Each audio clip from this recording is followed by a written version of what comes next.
ফার্স্টে আমরা একটা পেজ ওপেন করব। পেজ ওপেন করতে হলে আমাকে আসতে হবে স্টার্ট মেনুতে। স্টার্ট মেনুতে ক্লিক করার পর চলে আসবো অল প্রোগ্রামের মধ্যে। অল প্রোগ্রামের মধ্যে আমরা এখান থেকে সার্চ করতে হবে মাইক্রোসফট অফিস ওয়ার্ড 2007। দেখেন এখানে মাইক্রোসফট অফিস ওয়ার্ড 2007 ওপেন হয়েছে। ক্লিক করলে আমরা আমাদের কাঙ্ক্ষিত পেজটাও পেয়ে যাব। আমরা আজকে প্রথম দেখব কীভাবে একটা পেজের মধ্যে ফিঙ্গারিং করতে হয়। ফিঙ্গারিং করতে হলে আমাকে পেজের মধ্যে কার্সার রাখতে হবে। কার্সার রাখার পর কিবোর্ডের উপরের সারি F1 থেকে F12 পর্যন্ত যে 12টা কি দেওয়া আছে, এই 12টা কিকে বলা হয় ফাংশন কি। F1 থেকে F12 পর্যন্ত এই 12টা কিকে বলা হয় ফাংশন কি। যেমন F1,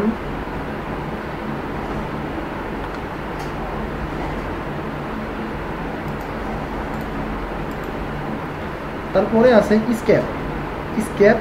স্কেপের কাজ রানিং কোনো প্রোগ্রামকে রিমুভ করা। একটা প্রোগ্রাম ওপেন করা আছে, এই প্রোগ্রামের উপরে যদি আমরা আরেকটা প্রোগ্রাম আনি, যেমন কিবোর্ড থেকে Ctrl+D-র উপরে চাপ দিলে একটা প্রোগ্রাম আসবে, এইটাকে বলা হয় রানিং প্রোগ্রাম। একটা প্রোগ্রাম ওপেন চলতেছে, এই প্রোগ্রামটা থাকা অবস্থায় আরেকটা প্রোগ্রামকে নিয়ে আসা, এই প্রোগ্রামকে বলা হয় রানিং প্রোগ্রাম। এই প্রোগ্রামকে আমরা কিবোর্ড থেকে ডিলিট করতে পারি। স্কেপের উপরে চাপ দিলে এই প্রোগ্রামটা রিমুভ হয়ে যায়। আবার যদি এই প্রোগ্রামটা আমরা কিবোর্ডের মাধ্যমে রিমুভ না করে মাউসের মাধ্যমে রিমুভ করতে চাই, তাহলে ক্লোজ লেখা আছে, ক্লোজের উপরে ক্লিক করলে এই প্রোগ্রামটা রিমুভ হয়ে যাবে। স্কেপের নিচে আছে ট্যাবের কাজটা নির্দিষ্ট পরিমাণ স্পেস দেওয়া। এখানে পেজের মধ্যে কার্সরটা উঠতেছে আর নামতেছে, এটাকে বলা হয় কার্সর।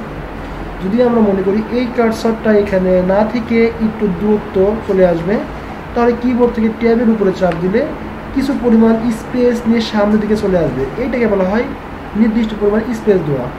ট্যাবের কাজ পেজের মধ্যে বা ডকুমেন্টের মধ্যে নির্দিষ্ট পরিমাণ স্পেস দিবে। একবার ট্যাব চাপ দিলে 1/2 ইঞ্চি পরিমাণ স্পেস হবে, পুনরায় আরেকটা চাপ দিলে 1/2 ইঞ্চি পরিমাণ স্পেস হবে। এভাবে আমরা যতবার ট্যাবের উপরে চাপ দিব ততবার স্পেস নিবে। পুনরায় যদি আমরা ব্যাক স্পেসের উপরে চাপ দিই, যেভাবে কার্সারটা বাম দিক থেকে ডান দিকে আছে, ঠিক একইভাবে আবার বাম দিক থেকে ডান দিকে আসবে, মানে রিমুভ হয়ে যাবে। একবার ট্যাবের উপরে চাপ দিলে কার্সারটা বাম দিক থেকে ডান দিকে স্পেস নিবে, ব্যাক স্পেসের উপরে চাপ দিলে কার্সারটা আবার ডান দিক থেকে বাম দিকে চলে আসবে। তারপরে আছে ক্যাপসলকের কাজ, যে একটা প্রোগ্রাম ওপেন করছে, এই প্রোগ্রামের মধ্যে আমরা কিছু লিখব। যেমন লিখতে পারি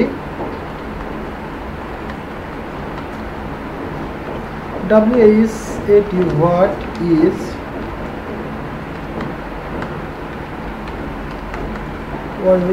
your name। আমরা এখানে লিখলাম হোয়াট ইজ ইউর নেম। প্রত্যেকটা ক্যারেক্টার ছোট হাতের। আমরা চাচ্ছি যে এই ক্যারেক্টারগুলো ছোট হাতের না লিখে আমরা ক্যাপিটাল লেটার লিখব, স্মল লেটার না লিখে ক্যাপিটাল লেটার লিখব। তাহলে ক্যাপিটাল লেটার লিখতে হলে কিবোর্ড থেকে ক্যাপসলকের উপরে চাপ দিলে পাওয়ারটা ওপেন হবে। এখন যদি আমরা কিবোর্ড থেকে কিছু লিখি, এইগুলা বড় হাতের ক্যারেক্টার হবে। পুনরায় বড় হাতের ক্যারেক্টার লিখতে আবার যদি আমরা ছোট হাতের ক্যারেক্টার লিখতে চাই, তাহলে ক্যাপসলকের উপরে আরেকটা চাপ দিতে হবে। চাপ দিলে পাওয়ারটা রিমুভ হয়ে যাবে। তারপরে কিবোর্ড থেকে আমরা যা লিখবো সবগুলাই ছোট হাতের ক্যারেক্টার হবে। ক্যাপসলক ওপেন আছে না অফ আছে কি করে বুঝবো? যখন আমরা ক্যাপসলকের উপরে চাপ দিই, কিবোর্ডের ডান দিকে একটা আলো জ্বলে, তার পাশে মিডিলে আরেকটা আলো জ্বলবে। যদি এই আলোটা জ্বলে তাহলে বুঝবো যে ক্যাপসলক ওপেন আছে। আবার যদি আমরা রিমুভ করতে চাই, ক্যাপসলকের উপরে আরেকটা চাপ দিলে ওই আলোটা বন্ধ হয়ে যায়। যখন বন্ধ হয়ে যাবে তখন বুঝতে হবে ক্যাপসলক অফ হয়ে গেছে, অফ আছে। ক্যাপসলকের পরে আছে শিফটের কাজ আর ক্যাপসলকের কাজ প্রায় সেম এক। শিফটের মাধ্যমে যদি আমরা কোনো অক্ষর বড় হাতে লিখতে চাই, তাহলে শিফট চেপে ধরে যে অক্ষরগুলোর উপরে চাপ দিব ওই অক্ষরগুলো বড় হাতের হবে।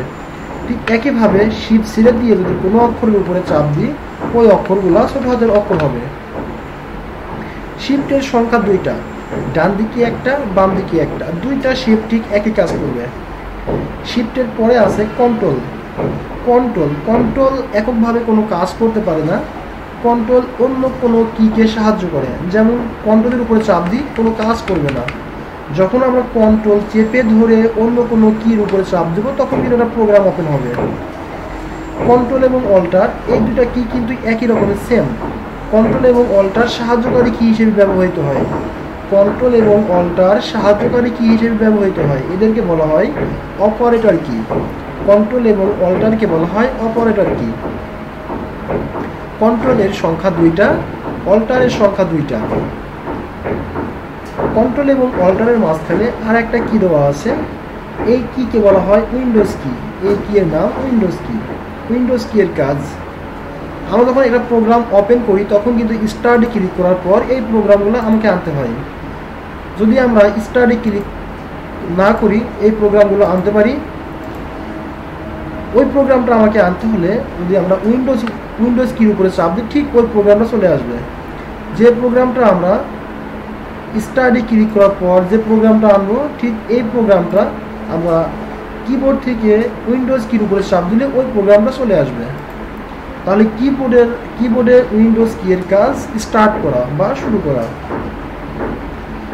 অল্টার ডান দিকে একটা বাম দিকে একটা, দুইটা অল্টারের মাঝখানে একটা অনেক বড় কি দেওয়া আছে, এই কিকে বলা হয় স্পেস কি। দুইটা অল্টারের মাঝখানে একটা কি দেওয়া আছে, এই কিকে বলা হয় স্পেস কি। স্পেস কি এর কাজ, স্পেস কি এর কাজ আমরা এখানে লিখলাম বাংলাদেশ। বাংলাদেশ, তারপর দেখেন আমি কিছু পরিমাণ স্পেস দিচ্ছি, স্পেস দেওয়ার পর এখানে ইজ লিখলাম। দেখেন বাংলাদেশ ইজ, এই যে বাংলাদেশ ইজ এই দুইটা ওয়ার্ডের মাঝখানে আমি কিছু পরিমাণ স্পেস রাখলাম, এটাকে বলা হয় স্পেস দেওয়া। দুইটা ওয়ার্ডের মাঝখানে দূরত্ব তৈরি করতে হলে স্পেস ব্যবহার করতে হবে। কিবোর্ডে উইন্ডোজ কি এর সংখ্যা 2টা, ডান দিকে একটা বাম দিকে একটা। এবার ডান দিকে অল্টার দেওয়া আছে, কন্ট্রোল দেওয়া আছে, উইন্ডোজ দেওয়া আছে, কিন্তু নতুন আর একটা কি দেওয়া আছে উইন্ডোজ এবং কন্ট্রোলের মাঝখানে, এই কিকে বলা হয় প্রপার্টিজ কি। প্রপার্টিজ কি এর কাজ পেজের মধ্যে মাউস রেখে মাউসের রাইট বাটন চাপ দিলে এখানে কিছু প্রোগ্রাম হচ্ছে, এই প্রোগ্রামগুলো যদি আমরা মাউসের রাইট বাটনে চাপ দিয়ে আনতে পারি আবার কিবোর্ডের মাধ্যমেও আনতে পারি। উইন্ডোজ এবং কন্ট্রোলের মাঝখানে যে কি দেওয়া আছে প্রপার্টিজ কি, এই প্রপার্টিজ কির উপরে চাপ দিলে ঠিক সেম একই প্রোগ্রামটা আসবে। আমরা মাউসের রাইট বাটনে চাপ দিয়ে যে প্রোগ্রামটা আনতে পারবো আবার প্রপার্টিজ কির উপরে চাপ দিলে ঠিক একই প্রোগ্রামটা আসবে। তারপরে ডান দিকে কন্ট্রোলের ডান পাশে চারদিকে তীর চিহ্ন দেওয়া আছে, এই 4টা তীর চিহ্নকে বলা হয় মুভমেন্ট অ্যারো কি। যেমন আমরা এই পেজের মধ্যে কিছু লিখলাম, লেখার পর কার্সরটা দেখেন একদম লেখার শেষে, আমি চাচ্ছি যে এই কার্সরটা লেখার শেষে না থেকে লেখার ভিতরে আসবে।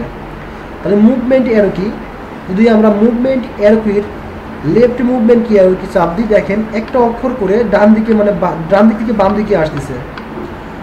আবার যদি আমরা রাইট মুভমেন্ট অ্যারো কির উপরে চাপ দিই তাহলে এটা আবার ডান দিকে আসবে। ঠিক একইভাবে আপের উপরে চাপ দিলে এটা পেজের উপরে চলে আসবে। আবার যদি আমরা ডাউনের উপরে চাপ দিই তাহলে পেজের নিচে চলে আসবে। মুভমেন্ট অ্যারো কির কাজ লেখার টেক্সটের মধ্যে বিভিন্ন জায়গায় মুভ করা। মুভমেন্ট অ্যারো কির উপরে দেওয়া আছে ডিলেট, প্রথম ক্যারেক্টার দেওয়া আছে ডিলেট, প্রথম কিটা দেওয়া আছে ডিলেট। আমরা চাচ্ছি যে এখান থেকে কিছু অংশ আমরা ডিলেট করে ফেলবো, তাহলে কতটুকু অংশ ডিলেট করতে চাই এতটুকু অংশ আমাকে সিলেক্ট করতে হবে। সিলেক্ট করার পর ডিলেটের উপরে চাপ দিলে ওই যতটুকু অংশ আমরা সিলেক্ট করে রাখছিলাম অতটুকু পরিমাণ অংশ ডিলিট হয়ে যাবে। তারপরে দেওয়া আছে ইন্ড মানে শেষ করা। একটা কার্সর যখন আমরা একটা পেজের মধ্যে কিছু লিখতে লিখতে কার্সরটা দেখেন একদম পেজের লাস্টে, তার মানে শেষ হয়ে আছে। এই কার্সরটা যদি পেজের লাস্টে না থেকে পেজের মিডিলে অথবা প্রথমের দিকে থাকতো, এখন চাচ্ছি যে এইটা আমরা পেজের লেখার লাস্টে নিয়ে আসবো। লেখার লাস্টে তো আমরা মাউসের মাধ্যমে আনতে পারি, মাউস মাধ্যমে ক্লিক করলে এটা পেজের লেখার লাস্টে চলে আসবে। যদি এটা আমরা কিবোর্ডের মাধ্যমে আনতে চাই তাহলে কার্সর যেখানেই থাক লেখার মধ্যে টেক্সটের মধ্যে যেখানেই থাক যখন আমরা ইন্ডের উপরে চাপ দিব কার্সরটা একদম ডাইরেক্ট লেখার শেষে চলে আসবে। ইন্ডের উপরে আছে হোম, এখন চাচ্ছি যে এই কার্সরটা লেখার শেষে আছে অথবা মিডিলে আছে, এই কার্সরটাকে আমরা একদম লেখার প্রথমে আনতে চাচ্ছি। তাহলে হোমের উপরে চাপ দিলে একদম প্রথমে চলে আসবে, ইন্ডের উপরে চাপ দিলে শেষ হবে, লেখার লাস্টে চলে আসবে, আর হোমের উপরে চাপ দিলে ফার্স্টে চলে আসবে। তারপরে তো আছে পেজ আপ আর পেজ ডাউন, এটা কিন্তু এখন পেজ আপ হয়ে আছে। যদি আমরা পেজ ডাউন করতে চাই, পেজ ডাউনের উপরে চাপ দিলে দেখেন একদম কার্সরটা পেজের শেষ লাইনে শেষে চলে যাচ্ছে। আবার যদি আমরা পেজ আপের উপরে চাপ দিই একদম লেখার প্রথমে চলে গেছে। তারপরে কিবোর্ডের একদম ডান দিকে একগুচ্ছ কি দেওয়া আছে, 0 থেকে শুরু করে 9 পর্যন্ত 10টা ডিজিট, তার সাথে আরও কিছু অপশন দেওয়া আছে। এখানে 17টা কি দেওয়া আছে, এই 17টা কিকে বলা হয় নিউমেরিয়াল কি, মানে নাম্বার কি। আমরা এইগুলাকে নিউমেরিয়াল কিউ বলতে পারি, আবার নাম্বার কিউ বলতে পারি। নাম্বার কি এর মধ্যে আবার কয়েকটা অপশন দেওয়া আছে, যেমন প্লাস, মাইনাস, ইনটু, ডিভাইডেড, এই সাইডটাকে বলা হয় লজিক্যাল কি। প্লাস, মাইনাস, ইনটু, ডিভাইডেড এই সাইডটা কি নিউমেরিয়াল কি এর মধ্যে লজিক্যাল কি হিসেবে ব্যবহৃত হয়। নিউমেরিয়াল কিকে একটা কি হ্যান্ডেলিং করে, সেটা হচ্ছে নাম লক বা নাম্বার লক। নাম্বার লক মানে যদি আমরা নাম্বার লকের উপরে একটা চাপ দিই তাহলে এখন কিবোর্ডে যে আলোটা জ্বলতেছে ওই আলোটা নিভে যাবে। কিবোর্ড থেকে যদি কিছু লিখি ওইগুলো কিন্তু আর কোনো কাজ করবে না। যদি ওইগুলোকে নাম্বারগুলোকে কাজ করাইতে হয় তাহলে নাম লকের উপরে আমাকে আর একটা চাপ দিতে হবে, চাপ দিলে একটা আলো জ্বলবে। এখন যদি আমরা কিছু লিখতে চাই দেখেন এগুলো কিন্তু লেখা হচ্ছে, তার মানে এইগুলোকে লক করে রাখা। নাম্বার লক মানে এই নাম্বার লকগুলোকে লক করে রাখা। নাম্বার লকের কাজ এখানে যে ডিজিটগুলো আছে 0 থেকে 9 পর্যন্ত এই অক্ষর মানে এই নাম্বারগুলোকে লক করে রাখা। ঠিক একই কাজ পাবো ফাংশন কির নিচেই। দেখেন F1, F2 এভাবে যে কিগুলো দেওয়া আছে ওর নিচে আর একটা লাইন দেওয়া আছে 1, 2, 3, 4 এভাবে 0 পর্যন্ত আছে। এগুলোও কিন্তু নাম্বার কি।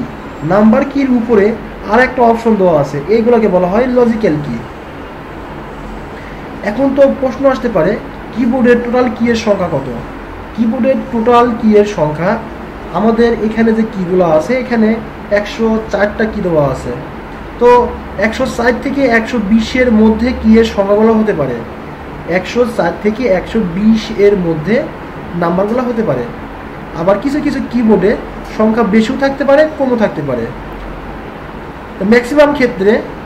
ম্যাক্সিমাম ক্ষেত্রে নাম্বারগুলো থাকে 104 থেকে 120 এর মধ্যে।